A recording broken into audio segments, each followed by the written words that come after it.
Uttar Pradesh police का exam बहुत ही अच्छे से संपन्न हुआ। उम्मीद है आपने भी बहुत अच्छे से एग्ज़ाम दिया होगा। अभी तक आप अपने प्रश्नों की जांच भी कर चुके होंगे कि आपके कितने प्रश्न सही हैं और कितने प्रश्न गलत हैं। मैं इस वीडियो में आपको सब सुझाव दूंगा कि यदि आपके इतने प्रश्न सही हैं तो आपको अपने फिजिकल पे ध्यान देना चाहिए। नमस्कार, मैं आपका अपनी ज्ञान की पाठशाला परिवार में स्वागत करता हूं। यदि आप हमारे इस परिवार में अभी तक शामिल नहीं हुए हैं तो शामिल हो जाइए, ताकि भविष्य में मैं कोई भी जानकारी आप तक बहुत आसानी से पहुंचा सकूं। आइए अपने इस वीडियो में हम समझने की कोशिश करते हैं कि क्या कुछ ये एग्ज़ाम का पैटर्न, कितने पदों की संख्या, इसको 2018 के एग्ज़ाम से कैसे हम तुलना कर सकते हैं, किस हिसाब से एग्ज़ाम हुआ, कितने बच्चे बैठे, एक सीट पे कितनी संख्या है, सब कुछ बहुत अच्छे से बहुत डिटेल में समझने की कोशिश करेंगे। तो मैं बता दूं कि यूआर कैटेगरी में टोटल 24,102 पद थे, जिसमें पुरुषों के पदों की संख्या 17,595 थी। 17,595 है, लगभग ये संख्या लगभग में है। महिलाओं की संख्या 4,820, ये लगभग संख्या है। और ये संख्या केवल सिविल पुलिस के लिए है। ईडब्ल्यूएस में 6,024 टोटल पद थे, जिसमें पुरुषों के पदों की संख्या 1,626 है और महिलाओं की संख्या 1,204 है। इसी तरह ओबीसी में टोटल 16,264 पद हैं और इसमें पुरुषों के पदों की संख्या 4,391 है और वहीं महिलाओं की संख्या 3,252 है। एससी कैटेगरी की बात की जाए तो 12,650 टोटल पद हैं, जिसमें लगभग 3,415 पद पुरुषों के हैं और लगभग 2,530 पद महिलाओं के हैं। इसी तरह से अगर हम एसटी कैटेगरी की बात करें तो यहाँ पे टोटल पदों की संख्या 1,204 है, जिसमें पुरुषों की संख्या 325 और महिलाओं की संख्या 240 है। टोटल पद 6,244 टोटल पद हैं। ये यहाँ पे जो हमने पद दिया है, ये सिविल पुलिस का पद दिया है। अब आपको कितने लोग पास होंगे, उसमें कितने लोगों को फिजिकल के लिए बुलाएगा, तो फिजिकल के लिए 2018 के आधार पर 2.5 गुना लोगों को बुलाएगा, जिसमें से अगर मैं आपको बताऊं तो फिजिकल के लिए यूआर जनरल कैटेगरी में लगभग 43,988 लोगों को ये फिजिकल के लिए बुलाएंगे और अगर वहीं फीमेल के बात करूं तो 12,050 लगभग 12,050 महिलाओं को ये फिजिकल के लिए बुलाएंगे। वहीं ईडब्ल्यूएस की अगर बात की जाए तो 4,065 पुरुष मेल कैटेगरी के लोगों को बुलाएंगे और फीमेल को 3,010। ये लगभग में संख्या है, इसे आप ध्यान में रखिएगा कि जितनी भी संख्या है वो लगभग में है। वहीं अगर ओबीसी की बात की जाए तो पुरुषों में 10,978 पुरुष को ये बुलाएंगे फिजिकल के लिए और वहीं महिलाओं की संख्या 8,130 है, जिन्हें ये फिजिकल के लिए बुलाएंगे। एससी कैटेगरी की बात की जाए तो पुरुषों की संख्या लगभग 8,537 है, जिन्हें ये फिजिकल के लिए बुलाएंगे।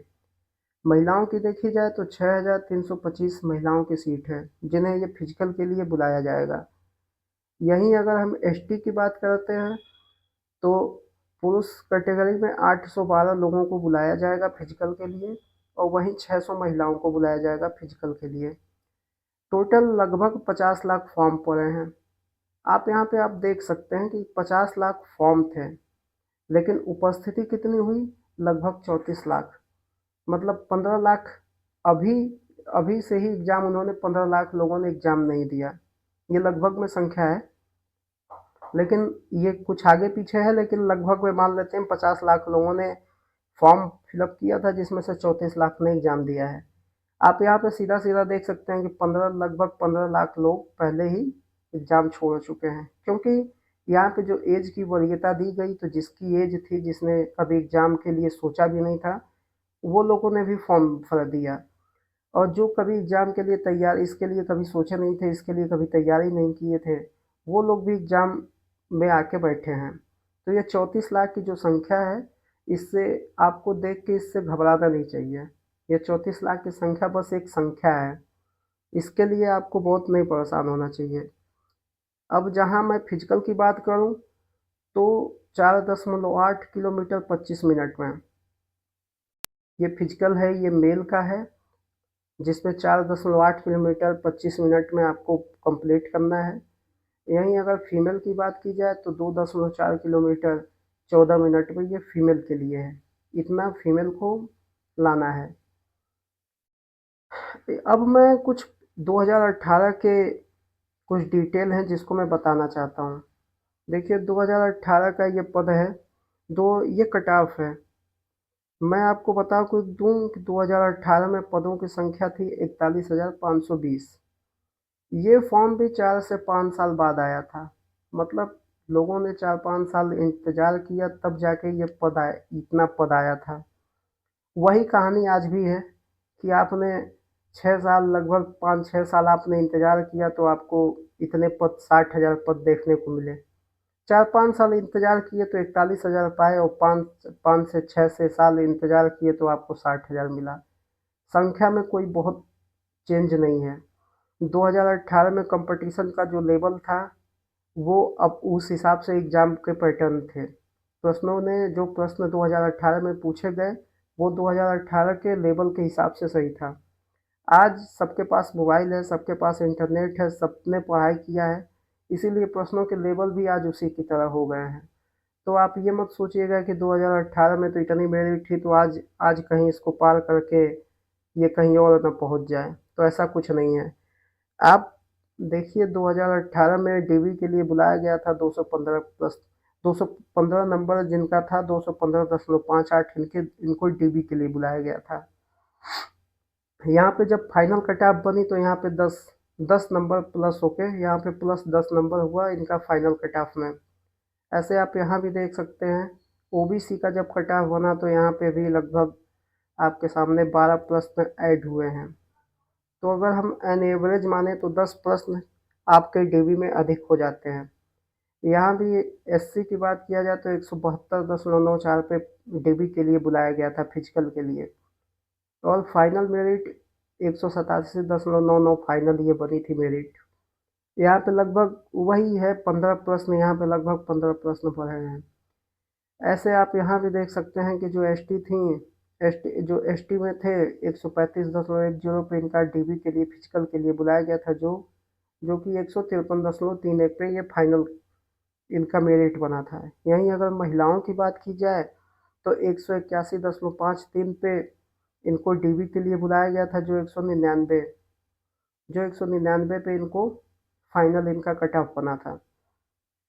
हमने टोटल पदों की बात कर ही लिया है आपसे, तो बस वही है कि तब ये 4-5 साल इंतजार करने के बाद आपको 41,000 मिला था, आज आप 5 से 6 साल इंतजार किए तो आपको 60,000 मिला है। पदों की संख्या उसी हिसाब से बढ़ी है जितने हिसाब से आपका इंतजार था। उसके बाद, उसके तुरंत बाद 49,568 पद फिर आ गए थे। लगभग अक्टूबर माह के आसपास आपको 49,568 पद दिखे, जिसमें सिविल पुलिस के 31,360 पद थे। अब यहाँ पे टोटल 19 लाख फॉर्म भरे जाते हैं। यहाँ आप ध्यान दीजिए तो यदि 31,000 पदों की संख्या थी तो यहाँ पे 19 लाख फॉर्म डाले गए। तो आज ये 60 लाख पद हैं, 60 लाख पद हैं, टोटल 60,000 पद हैं, सॉरी, टोटल 60,000 पद हैं, 35 लाख उपस्थिति रही है इसमें। तो ये संख्या बस एक संख्या है, और ये संख्या ये उम्र में छूट दी गई, इसीलिए ये संख्या आज इतना ज़्यादा है। यदि उम्र में छूट ना दी जाती तो ये संख्या इतनी ना होती। तो ये बस एक संख्या, इससे आपको घबराना नहीं है।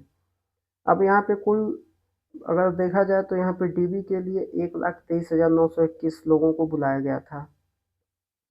उस समय कट ऑफ उस समय कट ऑफ क्या बनी थी, उस समय भी आप देख सकते हैं 185.34। आपको यहाँ पे मैं एक इंटरेस्टिंग बात बताता हूँ।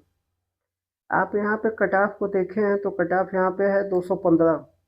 मतलब 4 से 5 साल आप इंतजार किए, उसके बाद एग्ज़ाम हुआ 215। एग्ज़ाम से पहले आपने अच्छे से तैयारी किया होगा तो आप 215 पहुँचाते हैं। जैसे एग्ज़ाम बीत गया उसके बाद फिर पद पद आते हैं तो आपने वही वही उसी एग्ज़ाम में आपकी मेरिट चली जाती है डीबी के लिए 185। मतलब सीधे 200 से आप सीधे 185, में ये आ जाती है उतने तैयारी के बाद भी। तो ये नहीं कहा जा सकता है कि कब एग्ज़ाम का पैटर्न बताता है कि आपकी मेरिट कितनी जाएगी। ऐसा नहीं होता है कि कितने लोग बैठ गए हैं कि कौन एसएससी के बैठे हैं, कौन किसके बैठे हैं, इससे कोई मतलब नहीं होता है। एग्ज़ाम में एक फ्लो बनता है, वो फ्लो बीच-बीच में बहुत टूटता है। आप मैथ लगा रहे होते हैं तो आपका आधा दिमाग जीएस के जो आपने प्रश्न छोड़े उस पे होते हैं, जीएस पे होते हैं तो मैथ में जो छूटा है उस पे ध्यान होता है, जीएस में है तो आपका हिंदी में ध्यान होता है। तो ऐसे दिमाग एग्ज़ाम में बँटा होता है। अब कोई कह दे कि हम सीधे 120 और 125 बना के आए हैं, तो वो हो सकता है कि कोई ऐसा होगा भी, लेकिन ऐसा नहीं है कि ऐसे बच्चे 1000 होंगे, ऐसा भी नहीं है। तो आप ये डीबी के लिए 185 पे बुलाया गया था जिसमें फिजिकल हुआ, उसके बाद 193 लगभग वही 10 प्रश्न 10 नंबर का ही यहाँ पे चेंजेज फाइनल जो कट ऑफ जो फाइनल मेरिट बनी है वहाँ पे सिर्फ 10 नंबर का ही फ़र्क आपको देखने को मिल रहा है।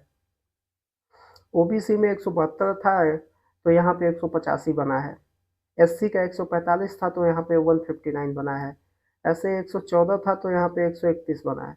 मतलब ऐसा नहीं है कि आप फाइनल में आपको यहाँ पे यदि बुला लिया जाता है कि आपको आइए 190 प्रश्न पे आपको फिजिकल कराया जाता है तो 230 प्रश्न पे आपकी मेरिट बनेगी।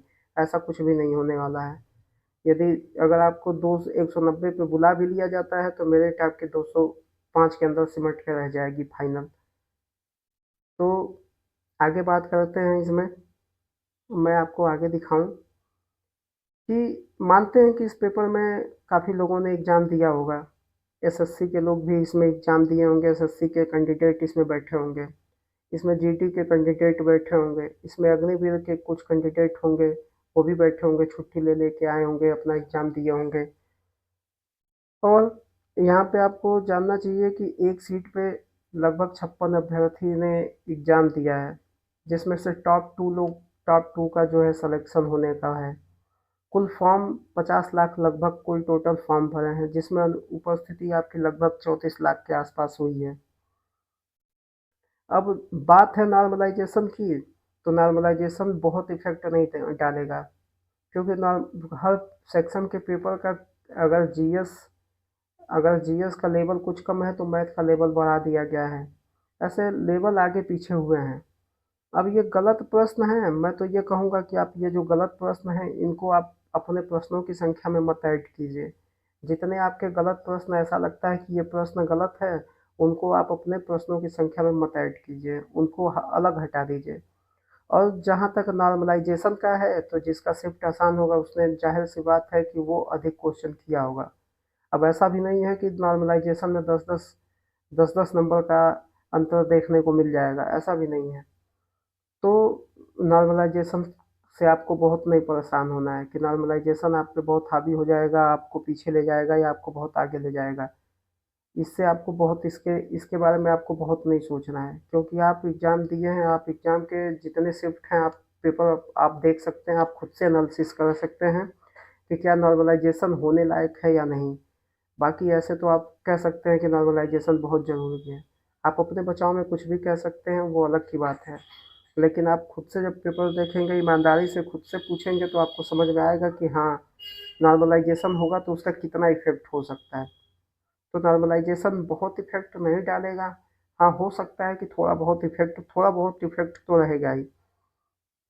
अब ये जहाँ पे गलत प्रश्नों की संख्या है तो मैं मान के चलता हूँ कि 4 से 6 प्रश्न जो है औसत है, औसत इतने प्रश्न हर शिफ्ट में गलत प्रश्नों की संख्या रही है।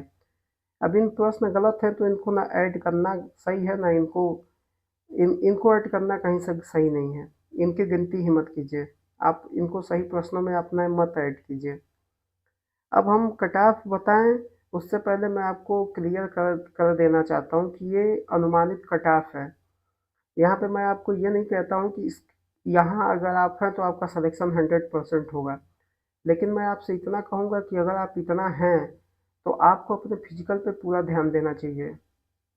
क्योंकि आपको नहीं पता है कि कट ऑफ कितना बनेगा। अभी तो विभाग को भी नहीं पता होगा कि कट ऑफ कितना जाएगा, कितने नंबर पे हम फिजिकल के लिए बुलाएँगे और फिजिकल क्लियर होने के बाद कितने नंबर पे हम फाइनल कट ऑफ बनाएँगे। तो आप आप अभी और किसी के बहकावे में मत आ जाइए कि कट ऑफ इतना होगा, कोई कह दे कि कट ऑफ बहुत आ ही जाएगा। जो एग्ज़ाम में बैठा होता है वही जानता है कि एग्ज़ाम का क्या प्रेशर है और कितने प्रश्न हमसे सही आते-आते कितने प्रश्न हमने गलत कर दिए। तो ऐसा सबके साथ होता है, ये मानवीय भूल है। अब ये कोई कहे कि एग्ज़ाम के प्रश्न बहुत आसान थे, मैं तो इतना कर जाऊँगा, उतना कर जाऊँगा, कर जाने की बात अलग होती है। अगर आपको एग्ज़ाम हॉल में बैठा दिया जाए तो वहाँ पे आते हुए प्रश्न बहुत गलत हो जाते हैं। वो एक मानव मानव होने की वो एक अपनी प्रवृत्ति है कि वो भूल आसान प्रश्न में भी गलती कर जाते हैं। और आपको उतनी देर तक सेक्शन वाइज़ अपने दिमाग को एकाग्र बना के रखना भी ऐसा नहीं है कि आप कोई आप कहीं से अवतार लिए हैं, आपने अपने बुद्धि को कंट्रोल में किया है और आपने अच्छे-अच्छे प्रश्न मतलब गलत नहीं किए। ये नॉर्मल प्लस प्रश्न गलत होना सबके सबके लिए होता है। तो मैं कट ऑफ की बात करूँ तो आपको मैं कट ऑफ क्या मैं प्रश्न बताता हूँ। आप इसी के हिसाब से अपने इस जो प्रश्न सही है उसमें 2 नंबर जोड़ के दो मतलब उस प्रश्नों को दोगुना कर लेंगे तो आपके नंबर आपको सामने हो जाएँगे। तो यहाँ पे मैं ये cut off final cut off नहीं बता रहा हूँ। मैं बस इतना बताता हूँ कि अगर आप जनरल कैटेगरी से हैं और मेल हैं, यदि आप 90 से 95 के बीच में हैं, यदि आपके 90 से 95 प्रश्न सही होते हैं, तो आपको अब रनिंग शुरू कर लेना चाहिए। अपने फिजिकल पे पूरा पूरा ध्यान देना चाहिए। वहीं अगर आप फीमेल हैं, तो आपको 80 प्रश्न यदि आपके बनते हैं तो आपको अपना फिजिकल यदि 80 प्रश्न इससे यदि अधिक, इससे कम की बात नहीं मैं करूँगा। यदि आप 80 प्रश्न या उससे अधिक हैं तो आपको अपने फिजिकल पे ध्यान देना चाहिए। वहीं पे यदि ईडब्ल्यूएस कैटेगरी में आप आते हैं, तो यदि आपके 88 से 90 प्रश्न बनते हैं, इससे कम नहीं, इससे कम इससे कम पे मैं नहीं कहूँगा। यदि आपके 88 से 90 प्रश्न बनते हैं तो आपको फिजिकल पे ध्यान देना चाहिए। अभी से आपको फिजिकल शुरू कर देना चाहिए। वहीं अगर आप महिला हैं ईडब्ल्यूएस में तो आपके 78 प्रश्न से अधिक प्रश्न हैं तो आपको फिजिकल पे ध्यान देना चाहिए। वहीं अगर ओबीसी की बात किया जाए तो यदि 85 से 90 प्रश्न के बीच में हैं, आपके प्रश्न सही होते हैं, इससे अधिक 85 से अधिक और 90 से अधिक प्रश्न आपके सही होते हैं तो आपको अपने फिजिकल पे ध्यान देना चाहिए। यदि अगर आप ओबीसी में महिला से हैं तो यदि 78 प्रश्न से अधिक आपके प्रश्न सही होते हैं, सब काट पीट के, तो आपको रनिंग शुरू कर लेनी चाहिए। और यही अगर एससी की बात किया जाए तो एससी कैटेगरी में यदि आप 80 से 85 प्रश्न सही किए हैं तो आपको फिजिकल स्टार्ट करना चाहिए। यहीं महिला की बात की जाए तो 65 प्रश्न से अधिक है तो आपको फिजिकल पे ध्यान देना चाहिए।